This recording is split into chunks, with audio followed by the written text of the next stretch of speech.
Halo, kami dari tim KKN PPM UGM Selo 2020. Di sini, kita akan membahas tentang internet sehat yang bebas hoaks. Internet adalah sebuah jaringan komputer yang bisa menghubungkan antar komputer secara global, sehingga semua orang bisa saling mengirim dan mengakses informasi. Misalnya, ketika kita menggunakan aplikasi WhatsApp, kita sudah menggunakan internet. Perlu diketahui bahwa informasi atau berita yang beredar di internet tidak semuanya benar. Ada banyak berita palsu atau sering disebut hoaks.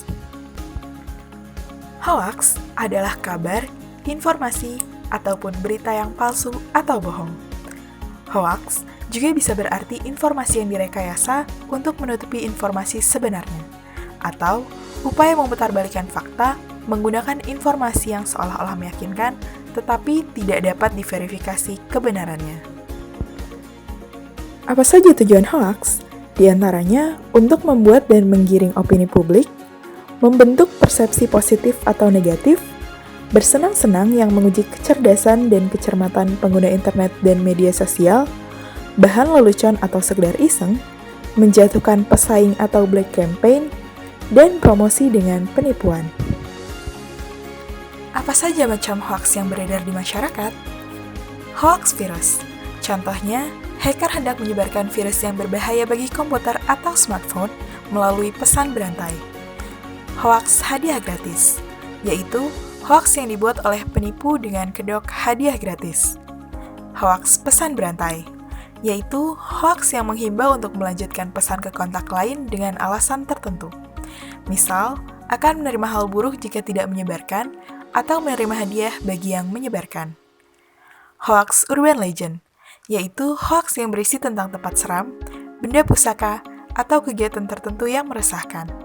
Serta hoaks pencemaran nama, yaitu hoaks yang bertujuan untuk mencemarkan nama baik seseorang dan berakibat merugikan orang tersebut.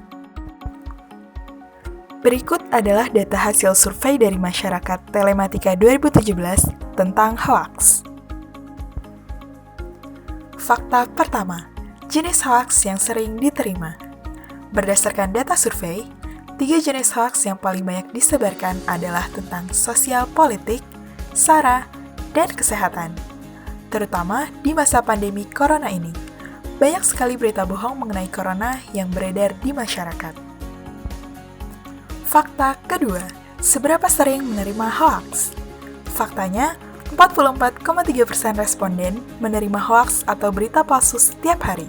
Bahkan, 17,2% diantaranya menerima lebih dari 1 kali sehari. Fakta ketiga, dampak hoaks. 84,5% responden merasa bahwa berita hoaks ini sangat mengganggu. Lebih dari 70% responden sangat setuju bahwa hoaks dapat mengganggu kerukunan masyarakat dan menghambat pembangunan. Tentu saja, dampak hoaks ini sangat berbahaya. Berikut adalah ciri-ciri hoaks yang dapat kita cermati.